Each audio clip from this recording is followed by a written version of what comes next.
চাঁপাইনবাবগঞ্জ সদর থানা, এটাই আমাদের মূল লক্ষ্য।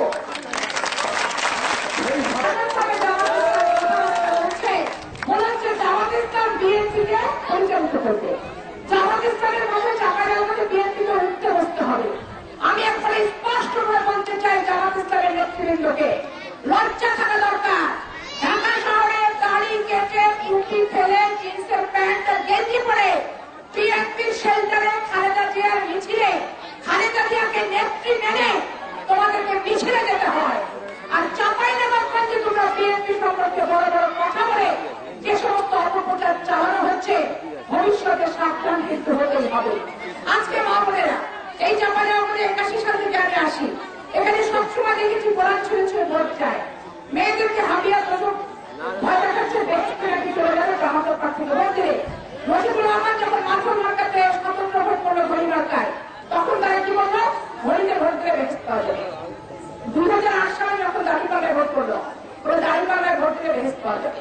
এখন তারা বলছে মোটরসাইকেলে ভোট দিলে বেহেশত পাওয়া যাবে।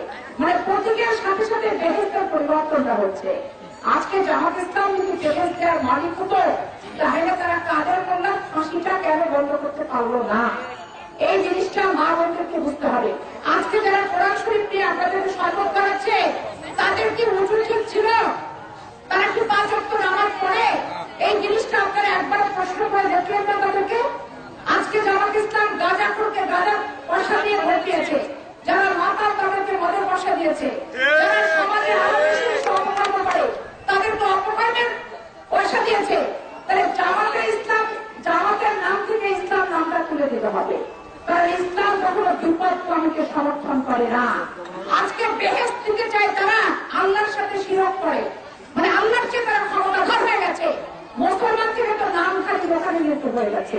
আমরা যারা মুসলমান নামাজ পড়বো, রোজা করবো, সৎ পথে চলবো, সত্য কথা বলবো, হালাল ইনকাম করবো, এরপরে তার কোনো কথা থাকতে পারে না।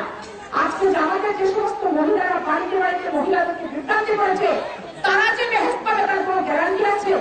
এই জন্য আমি স্পষ্ট করে বলি, যারা মুসলমান এই ইসলামকে যারা অপব্যবহার করছে, অপপ্রয়োগ করছে, মিথ্যা বয়ানে এই সমস্ত অসহায় মহিলাদেরকে বোঝাচ্ছে এবং বাড়িতে বাড়িতে ওয়াজ নসিহত করছে, মাহফিল করছে, এই সমস্ত মাহফিল প্রত্যেকটা সচেতন মুসলমানকে পাহারা দিতে হবে।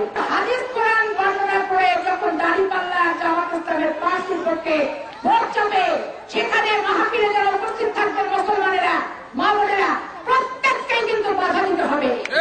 মসজিদে মসজিদে শুক্রবারে অনেক খুতবায় দেখবেন জামাত ইসলামের ইমাম সাহেবরা এ কথা সে কথা দোয়া কালাম বলে লাস্টে কিন্তু জামাতের পক্ষে সনদ দিয়ে দিচ্ছে। এইখানে কিন্তু আপত্তি তুলতে হবে। মসজিদ করে রাজনৈতিক সংগঠনের ব্যক্তিগত সম্পত্তি হতে পারে না। আজকে জামাত ইসলাম যেমন ইসলামকে অপকর্ম করছে, আওয়ামী লীগ কোন ধর্মের লোককে শান্তিতে বসবাস করতে দিচ্ছে না। আর বিএনপি হচ্ছে সকল ধর্মের লোককে শান্তিতে সম্প্রীতিতে বসবাস করতে দেওয়ার জন্য অঙ্গীকারবদ্ধ হয়। এই জিনিসগুলি আপনাদের খুব বিবেচনা করে চিন্তা করতে হবে। এবং আপনারা যারা দেলোয়ার হোসেন সাঈদীর মুক্তির দাবিতে মোটরসাইকেলে ভোট দিয়ে দিলেন, এটা যে কত বেইনসাফ এবং কত বড় একটা অপরাধ কাজ হচ্ছে, এবং যারা মেয়েদেরকে ভুল বুঝিয়েছে সরলতার সুযোগ নিয়ে এবং বলে দিয়েছে স্বামীকে বলবা না, স্বামীকে বললে নাকি জান্নাত পাওয়া যাবে, অথচ স্বামীর পায়ের নিচে স্ত্রীর বেহেশত, মায়ের পায়ের নিচে সন্তানের বেহেশত, তাহলে কোরআন হাদিসের ব্যাখ্যাকে কত অপব্যাখ্যা করছে, এই জিনিসগুলো কিন্তু বোঝার সময় এসেছে। আর স্পষ্ট কথা, বিএনপির বিরুদ্ধে বিষোদগার করাই হচ্ছে আওয়ামী লীগ এবং জামাত ইসলামের চরম একটা লক্ষ্য। এই লক্ষ্যকে কখনো কামিয়াব হতে দেওয়া যাবে না। কোথায় বাংলাদেশকে ভারতের আধিপত্যবাদ থেকে আমরা রক্ষা করবো, কোথায় এই সৈন্যশাসক শেখ হাসিনার কাছ থেকে বাংলাদেশের মানুষকে মুক্তি দেওয়ার পথ খুঁজে বেড়াবো, সেই সমস্ত বাদ দিয়ে জামাত ইসলাম শুধু মানুষকে কিভাবে বিভ্রান্ত করবে, দলীয় স্বার্থ কিভাবে চরিতার্থ করবে, ব্যক্তিগত স্বার্থ কিভাবে কামিয়াব করবে, সেই সমস্ত নেতারা আজকে ব্যস্ত হচ্ছে। বিভিন্ন জায়গায় তারা অপপ্রচার চালাচ্ছে।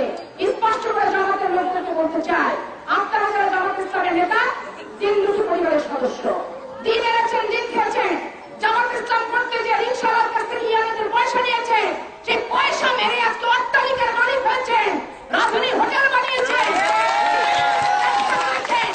আজকে বড় বড় কোটিপতি হয়েছে, ট্রাকের মালিক হয়েছে, 5 তলা বাড়ি বানিয়েছে, এসি রুমে থাকেন। এইগুলা বাংলাদেশের মানুষ চান।